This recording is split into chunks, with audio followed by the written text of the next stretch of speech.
people. There you go, bingo! Picks up Nahid রানার গতিতে লন্ডভন্ড নিউজিল্যান্ডকে কাঁদ দিয়ে সিরিজে সমতা ফিরালো টাইগাররা। দর্শক, 3 ম্যাচের ওয়ানডে সিরিজের দ্বিতীয় ওয়ানডে ম্যাচে রীতিমতো নাহিদ রানার অগ্নিঝরা বোলিংয়ে দিশেহারা কিউই বাহিনী।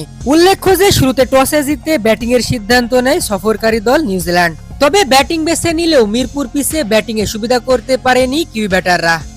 এক নাহিদ রানার গতিতেই লন্ডভন্ড হয়ে গেছে কিউই ব্যাটারদের ব্যাটিং লাইন আপ। ব্যাটিংয়ে নেমেই একের পর এক নিয়মিত বিরতিতে উইকেট হারাতে থাকে নিউজিল্যান্ড। দলের হয়ে কেবল সর্বোচ্চ 83 রানের ইনিংসটি খেলেন নিক ক্যালি, আর দলের বাকি ব্যাটাররা ছিল পুরোপুরি ব্যর্থ। বাংলাদেশের হয়ে এদিন অনবদ্য বল করেছেন নাহিদ রানা। 10 ওভার বল করে মাত্র 22 রান খরচায় তুলে নিয়েছেন কিউইদের 5 উইকেট। মূলত নাহিদ রানার বোলিং কারিশমায় শেষ পর্যন্ত 198 রানেই গুটিয়ে যায় কিউই ব্যাটারদের ইনিংস।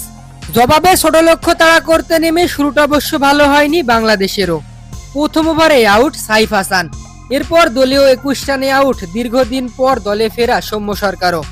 শুরুতে দুইটি উইকেট হারালেও ম্যাচের হয়ে এদিন হাল ধরেন তানজিদ হোসেন তামিম ও নাজমুল হোসেন শান্ত। দুজনে মিলে খেলেন 100+ রানের পার্টনারশিপ।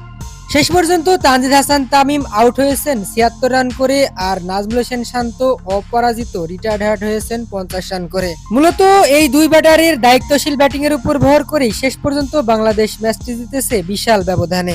আর এ জয়ের ফলে 3 ম্যাচের ওয়ানডে সিরিজে 1-1 সমতায় ফিরল টাইগাররা।